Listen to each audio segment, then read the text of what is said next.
الحمد لله وكفى وسلام على حبيبه المصطفى أما بعد فأعوذ بالله من الشيطان الرجيم بسم الله الرحمن الرحيم سبحان الذي أسرى بعبده ليلا من المسجد الحرام إلى المسجد الأقصى الذي باركنا حوله لنريه من آياتنا إنه هو السميع البصير صدق الله مولانا العظيم۔ بارگاہ رسالت معاب صلی اللہ علیہ وسلم میں درود پاک کا ہدیہ پیش کریں۔ اللہم صلی علی سیدنا و مولانا محمد معدن الجود والکرم وآلہ واصحابہ الکرام وابنہ الکریم وبارک وسلم صلاۃ دائمۃ سرمدا ابدا۔ عزیزان گرامی وقار، جن حالات میں آج ہم جمعہ کی نماز ادا کرنے آئے ہیں، دنیا بھر میں قبلہ اول بیت المقدس کے معاملے کو لے کر ایک عجیب ماحول پیدا ہو چکا ہے۔ دنیا دو دھڑوں میں تبدیل ہے آج، اور یقیناً کیوں نہ اثر کرے کہ میرے آقا صلی اللہ تعالی علیہ وسلم نے ارشاد فرمایا، بیت المقدس جس زمین پر آباد ہے، حضور پاک صلی اللہ علیہ وسلم کے فرمان علی شان کا مفہوم ہے سید البقاع، یعنی زمین کا جو سردار علاقہ ہے وہ بیت المقدس کا علاقہ ہے۔ مسجد اقصی جہاں پر آباد ہے اس کو سید البقاع کہا گیا ہے، اور یہ بھی روایت میں ملتا ہے سید الصخرہ، گنبدوں میں اگر کوئی سردار گنبد ہے تو وہ بیت المقدس کے لیے کہا گیا ہے۔ اور قرآن نے یہ فرمایا الذی بارکنا حولہ، مسجد اقصی کے متعلق فرماتا ہے رب تعالیٰ کہ وہ مسجد اقصی جس کے ارد گرد ہم نے برکتیں رکھی لنریہ من آیاتنا، تاکہ ہم اپنی نشانیاں انہیں دکھائیں۔ تو یہ اللہ تبارک و تعالیٰ کی اس مقدس سرزمین جس کو ارض مقدس کہا گیا ہے، نام ہی میں مقدس موجود ہے، اور یہ آج سے نہیں بلکہ روایت میں ہے خانہ کعبہ کی تعمیر کے فوراً بعد حضرت ابراہیم علیہ السلام نے بیت المقدس کی تعمیر فرمائی، اور ہزاروں انبیاء اکرام علیہ السلام کا وہ قبلہ رہا، اور وہ ان کی مرکز عبادت بھی رہا، اور ایک نہیں تقریباً 30,000 کے قریب انبیاء اکرام علیہ السلام مسجد اقصی کے ارد گرد دفن ہیں، آرام فرمائیں۔ جہاں اللہ کا ایک ولی دفن ہوتا ہے وہ برکت کی جگہ ہے، اور جہاں 30,000 نبی دفن ہو، اور وہ بھی اولو العزم پیغمبر حضرت ابراہیم علیہ السلام، حضرت اسحاق علیہ السلام، حضرت یعقوب علیہ السلام، حضرت موسیٰ علیہ السلام، حضرت زکریا علیہ السلام، یہ سب وہ انبیاء اکرام علیہ السلام ہیں جو رسولان اعظام بھی ہیں، شریعت والے ہیں۔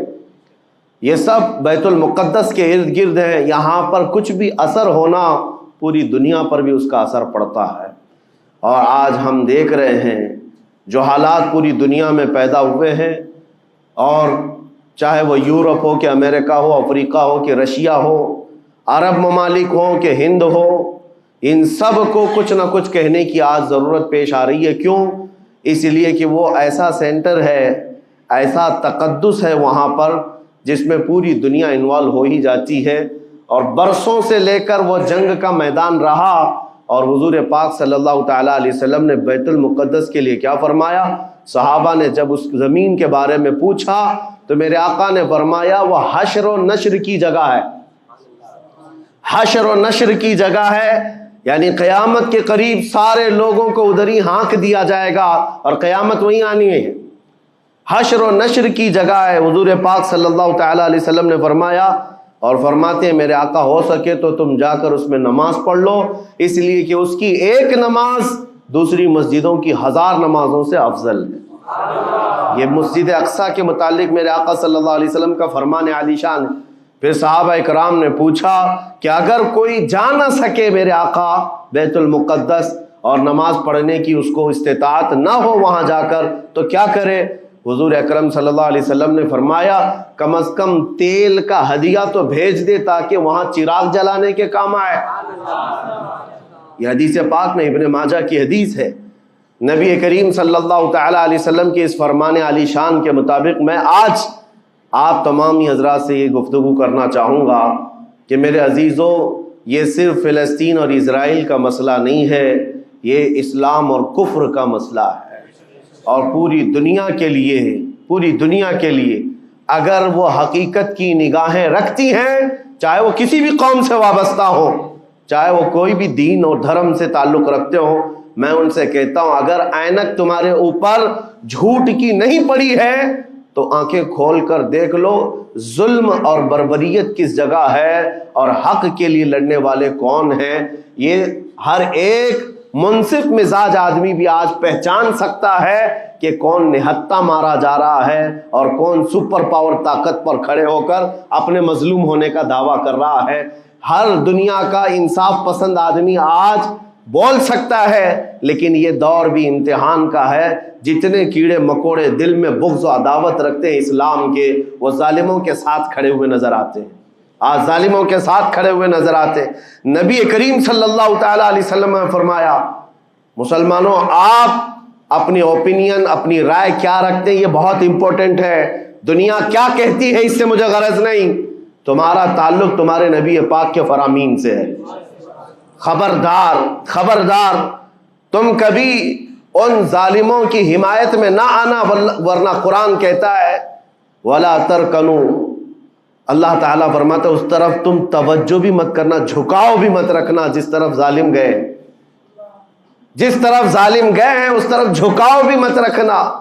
اور آج کہیں ایسا نہ ہو کہ دنیا تمہارے پاس بہت آ گئی، چکا چوند دنیا دیکھ کر جیسے امارات والے ہوئے، متحدہ عرب امارات، دبئی جیسے آج انٹرنیشنل سٹی ان کے پاس مل گئی ہے، پوری دنیا وہاں پر تجارت کرنے لگ گئی، بحرین جیسے کنٹریز، ان کے پاس دنیا کی فراوانی آ گئی، تو آج وہ یہ سمجھنے لگ گئے کہ ہم کو مظلوم اور غریب فلسطینیوں کی مدد میں بات نہیں کرنی چاہیے، جو سپر پاور طاقت ہے اس کے ساتھ کھڑا ہونا چاہیے، کیونکہ ہماری ٹریڈنگ کا مسئلہ ہے، ہماری تجارت کا مسئلہ ہے۔ وہ یہ بھول گئے کہ ان کا اسلام کہاں ہے، ان کے آباء و اجداد کی روایت کہاں ہے۔ لیکن میں آپ سے کہتا ہوں ان کے نقشے پر چل کر کبھی اپنی رائے کو بدل نہ دینا۔ بعض مسلمانوں میں یہ گفتگو پھیلی ہوئی ہے کہ کیا ہم ہی مسلمان ہیں ہندوستان کے، کیا ہم ہی لوگ ہیں جو اپنی رائے بنائیں، وہ بڑے بڑے لوگ ہیں، عرب لوگ ہیں اور بڑے بڑے مشائخ ہیں وہاں پر، ان لوگوں نے رائے الگ بنائی ہے، وہ دنیا کے اور پیسوں کے پجاری بن گئے ہیں، ان کے ہاں نفس غالب آ چکا ہے اور شیطان کا ان کے اوپر غلبہ ہے، وہ حق نہیں دیکھ رہے ہیں۔ میرے عزیزوں کہیں تم اپنی رائے اس طرح بنا لیے تو حدیث کو جھٹلانے والے ہوں گے۔ اللہ کے حبیب صلی اللہ علیہ وسلم کی حدیث سناتا ہوں، حضور پاک صلی اللہ علیہ وسلم فرماتے ہیں لا تزال عصابۃ من امتی یقاتلون علی ابواب دمشق وما حولها وعلى ابواب بیت المقدس ظاہرین علی الحق۔ حضور پاک صلی اللہ علیہ وسلم فرماتے لا یضرهم خذلان من خذلهم ظاہرین علی الحق الى ان تقوم الساعہ۔ میرے آقا فرماتے ہیں قیامت تک میری امت میں ایک جماعت ایسی ہوگی جو دمشق کے دروازوں پر اور بیت المقدس کے دروازوں کے اطراف میں حق کے لیے کھڑی رہے گی قیامت آنے تک۔ اور حضور پاک نے یہ بھی فرمایا، میرے آقا مخبر صادق صلی اللہ علیہ وسلم کے فرمان آج ہم اپنی آنکھوں سے دیکھ رہے ہیں، حضور فرماتے لا یضرهم خذلان من خذلهم۔ میرے آقا فرماتے ہیں دنیا کے بڑے بڑے دھوکہ دینے والوں کا دھوکہ انہیں کچھ اثر نہیں کرے گا، انہیں کوئی نقصان نہیں پہنچائے گا۔ آج بڑے بڑے پیٹروٹ میزائل داغ کر کے اگر وہاں کے علاقوں کو ختم کرنے کا دعویٰ کر رہے ہیں تو مجھے میرے نبی کے فرمان پر یقین ہے یہ کبھی نہیں ہو سکے گا، کبھی نہیں ہو سکے گا۔ کچھ عمارتوں کے گر جانے اور کچھ بچوں کے اور کچھ لوگوں کے قتل ہو جانے کا نام یہ جیت اور فتح نہیں ہے۔ میرے عزیزو آج ہم ان ظالموں کو دیکھ رہے ہیں جن کا دعویٰ تھا کہ دنیا میں ان سے بہتر ڈیفنس طاقت کسی کے پاس نہیں، ان سے بہتر بنکر کسی کے پاس نہیں، ان سے بہتر سائرن بجانے کی طاقت کسی کے پاس نہیں، پوری دنیا کو زہریلے ہتھیار بیچنے والی طاقتیں۔ آج ہم نے یہ بھی دیکھا ہے کہ صرف محض ایک چھوٹی سی جماعت سے ان کے ہاتھ پیر ڈھیلے نظر آتے ہیں اور ان کے جسموں میں کپ کپی نظر آتی ہے۔ ہے، پوری طاقت تمہاری ایک جگہ۔ میں بھی چند دنوں قبل عمرہ میں تھا جب یہ پڑھ رہا تھا کہ ایک چھوٹی سی جماعت جس کو پوری انٹرنیشنل دنیا مل کر کے آتنکواد گھوشت کرتی ہے، امریکہ ہو، یو کے ہو اور دوسری بہت ساری طاقتیں، وہاں پر فلسطینیوں کی حمایت میں لڑنے والے ان مجاہدین کو یہ آتنکواد کہتے ہیں، ٹیررسٹ کہتے ہیں، جو اپنے چھوٹے سے علاقے کو بچانے کے لیے اپنی جانیں دے رہے ہیں، وہ آتنکواد ہیں، وہ ٹیررسٹ ہیں۔ ان کے پاس کھانے پینے کی چیزیں نہیں رہ گئی، ان کی کرنٹ سپلائی بند کر دی گئی، ان کا پانی بند کر دیا گیا، پھر بھی وہ آتنکواد ہیں۔ میرے عزیزو، یہ دنیا کا دغلا معیار دیکھو آپ۔ رشیا پورے یوکرین کو تباہ کرتا رہا، پورا راکھ میں بدل دیا۔ ان ظالم کتوں کی زبان پر کبھی نہیں آیا کہ رشیا آتنکواد ہے یا رشیا ٹیررسٹ ہے۔ یہ میڈیا میں بھونکتے رہے رشیا اور یوکرین کی وار چل رہی ہے، زمین کا مسئلہ ہے۔ ارے ہزاروں لوگوں کو رشیا راکھ میں بدل کر رکھ چکا ہے، کیوں نہیں بولتے اس کے متعلق؟ کیوں نہیں کہتے کہ وہ آتنکواد ہے؟ اس لیے کہ یہ ظالم دجالی میڈیا جتنے ہیں، انہیں پتا ہے ان کے باپ داداؤں سے بڑی طاقت اس کے پاس موجود ہے۔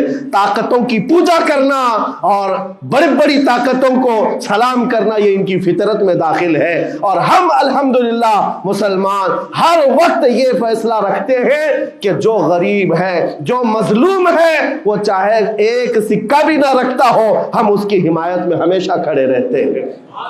یہ اسلام کی خاصیت ہے۔ ہم طاقت و قوت اور تخت کو دیکھ کر کسی کی حمایت میں نہیں کھڑے ہوتے، بلکہ حق و باطل کو دیکھ کر اگر مظلوم چھوٹی سی جگہ پر بھی ہے تو ہم اس کے ساتھ کھڑے ہیں۔ اسلام میں ہو یا نہ ہو، اگر وہ مظلوم ہے تو اس کی آواز ہم اٹھاتے ہیں۔ عزیزان گرامی وقار، جس کو اپنی طاقتوں پر خوب بھروسہ تھا، میں ایک بات عرض کرتا ہوں، مسلمانوں آج جاگنے کی ضرورت ہے، بیداری کی ضرورت ہے۔ تمہارے دماغوں پر یہ پٹی ڈالی گئی ہے اور یہ بٹھایا گیا ہے ان کے پاس بہت بڑی بڑی طاقتیں، تمہارے ادھر ادھر کرنے سے کچھ نہیں ہوتا، تمہاری آواز اٹھانے سے کچھ نہیں ہوتا۔ رب تبارک و تعالیٰ نے تمہیں یہ ظاہر کر دیا کہ میں ابھی پڑھ رہا تھا اس چھوٹے سی علاقے میں، غزہ پٹی میں، بڑی بڑی دنیا کی 4 تنظیمیں، خفیہ خبر رساں ایجنسیاں موجود ہیں جو ان کی خفیہ خبریں ہر وقت پہنچاتی ہیں۔ وہ اسرائیل کی بھی ہے، امریکہ کی بھی ہے، اور سعودی عرب کی بھی ہے، اور ایجپٹ کی بھی ہے۔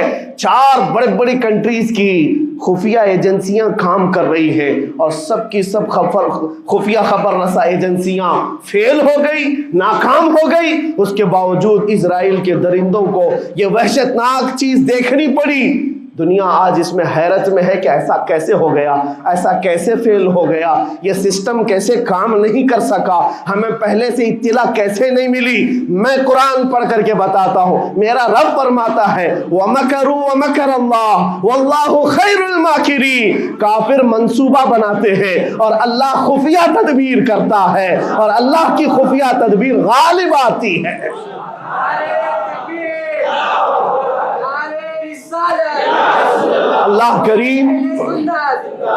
اللہ کریم جب خفیہ تدبیر فرماتا ہے، سارے سسٹم فیل ہو جاتے ہیں، دنیا کی طاقتیں ہیچ ہو جاتی ہیں۔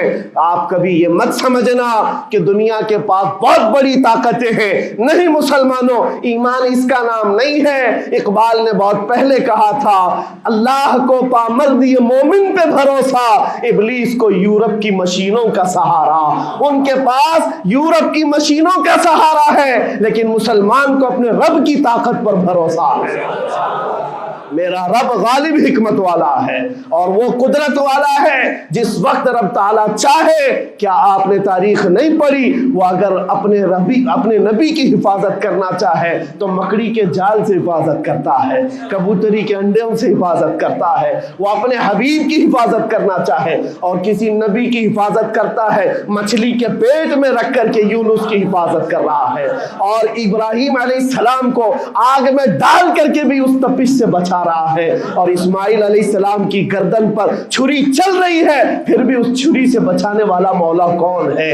اور سمندر میں اتر جانے کے بعد موسیٰ علیہ السلام کی بڑی فوج کو راستے دینے والا مولا کون ہے؟ آپ جانتے ہیں ابراہیم علیہ السلام کو آگ سے بچانے والا، یونس علیہ السلام کو مچھلی کے پیٹ میں زندہ رکھنے والا، موسیٰ علیہ السلام کو سمندروں میں راستہ دینے والا وہی خدا ہے جو اپنے حبیب کو کفار مکہ کے ہر ظلم سے بچانے والا، ان کے رات کے منصوبوں کو خاک میں ملانے والا، میرے حبیب کو ان کافروں کے سامنے سے ایسے گزارنے والا کہ وہ کافروں کی آنکھیں ہمیشہ کے لیے اندھی ہو کر رہ جائیں۔ وہ مولا کل بھی تھا، آج بھی ہے اور ہمیشہ رہے گا۔ وہ اللہ حی و قیوم ہے، اس کی ذات پر توکل رکھو، یقین رکھو۔ آج دنیا کے ان حالات کو دیکھ کر مسلمانوں کا ایمان اور مضبوط ہو جائے، اور مضبوط ہو جائے۔ آپ یہ سوچتے ہوں گے ہمیں کیا کرنا چاہیے، ہم یہاں بیٹھ کر کیا کریں؟ میں تو اس بات کو کہوں گا آپ واٹس ایپ جہاد میں مصروف نہ رہیں، ادھر کی ادھر چیزیں شیئر کرتے ہوئے گھر میں بیٹھ کر کے رات بھر اپنی مرغن غذاؤں میں اور بستروں پر سوتے رہے نہیں۔ اگر تمہارا دل روتا ہے کسی ایک بچے کی آہ پر تم پہنچ تو نہیں سکتے، لیکن کسی غریب کی ایک درد پر تمہارا دل روتا ہے، اللہ کی بارگاہ میں وہ بھی لکھا جاتا ہے، وہ بھی لکھا جاتا ہے اور تم کو ان کے شریکوں میں شمار کیا جاتا ہے۔ تم اگر رقت کے ساتھ بیٹھ کر کے دعا کرتے ہو، سوچو آج آپ اپنے گھر میں ہیں، تمہارا بیٹا نکلا، جوان بیٹا نکلا، اس کی خبر آئی کہ اچانک اس کی لاش کہیں تڑپتی ہوئی نظر آئی، جیسے خبر سنو گے تمہارا کھانا پینا حرام ہو جاتا ہے، تمہارے گھر بار کا چین و سکون غارت ہو جاتا ہے۔ کیا ہوتا ہے جب اپنا ایک جوان بیٹا کہیں کسی حادثے میں انتقال ہونے کی خبر بھی آ جائے، بے چینی اور گھر میں کوہرام مچ جاتا ہے۔ یہ چیز کیوں ہوتی ہے؟ کیونکہ تمہارا تعلق ہے، جسمانی بھی روحانی بھی تعلق ہے اپنے بیٹے سے۔ اور میرے آقا نے فرمایا مثل المؤمن کمثل جسد اذا اشتكى عضو تداعى له سائر الجسد بالسهر والحمى۔ میرے آقا فرماتے ہیں پورے مومن جتنے بھی دنیا میں ہیں، سارے مومنین ایک جسم کی طرح، میرے آقا فرماتے ہیں ایک جسم کی طرح ہیں، اگر ایک عضو کو تکلیف ہو تو پورے جسم میں بخار آ جاتا ہے، ایک عضو کو تکلیف ہو تو پورے جسم میں بخار آتا ہے۔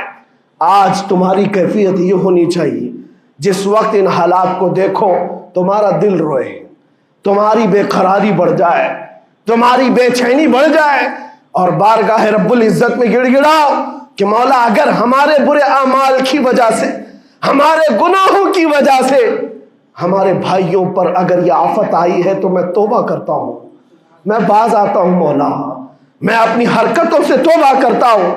آج تمہیں پتہ ہے یہ آج کا حادثہ نہیں، اس دنیا کو میں جتنا کوسوں کم ہے جو دغلی پالیسی رکھتے ہیں، جو ڈبل سٹینڈ رکھتے ہیں، ان کو جتنا بولوں کم ہے، میں ڈرتا نہیں ہوں اس بات پر، لیکن آج دل بھرا ہوا ہے ان مظلوموں کی آواز کو سن سن کر کے، جن کے گھروں پر رات بھر بمباری ہوتی ہے، جن کے شہر کا پورا بادل پٹاخوں سے نہیں میزائلوں سے روشن دکھتا ہے۔ میرے عزیزوں کیسی راتیں وہ گزارتے ہیں، ماں رات کو اپنے بچے کو گلے سے لگا کر سوتی ہے، اس کو یقین نہیں ہوتا صبح تک میرا لال میرے ساتھ رہے گا، انہیں پتہ بھی نہیں ان کے دروازوں پر موت دستک دے رہی ہے۔ 5000 سے زیادہ راکٹ داغ کر کے ابھی بھی ختم نہیں کیا گیا، اور ظلم اتنا ہونے کے بعد حیرت ہوتی ہے اس دگلی دنیا پر میڈیا میں بار بار یہ کہا جاتا ہے ان آتنکیوں کا خاتمہ کیا جا رہا ہے، آتنکوادیوں کو نیست و نابود کیا جا رہا ہے، جن کی زمین پر 70 سال سے قبضہ کر کے بیٹھا ہے، دنیا اس پر کچھ نہیں بولنا چاہتی۔ آپ کو پتا ہے ہسٹری جنہوں نے پڑھا نہیں وہ آج بھوک رہے ہیں، جن کو تاریخ معلوم نہیں ہے وہ ٹپنی دینے کی کوشش کر رہے ہیں، ان کو اپنے باپ داداؤں کی تاریخ نہیں معلوم، یہ فلسطین کی تاریخ پر چل پڑے۔ پتہ ہے 1917 میں صرف 4000 یہودیوں کو رہنے کی اجازت دی گئی تھی، جب یہ پوری دنیا سے مارے مارے گھوم رہے تھے، ان کے لاکھوں یہودیوں کو مار کر ختم کیا گیا تھا۔ اس وقت فلسطین میں 4000 یہودیوں کو پناہ دی گئی تھی، اور یہ 4000 سے بڑھتے بڑھتے بڑھتے پوری دنیا سے ہجرت کر کے آتے رہے،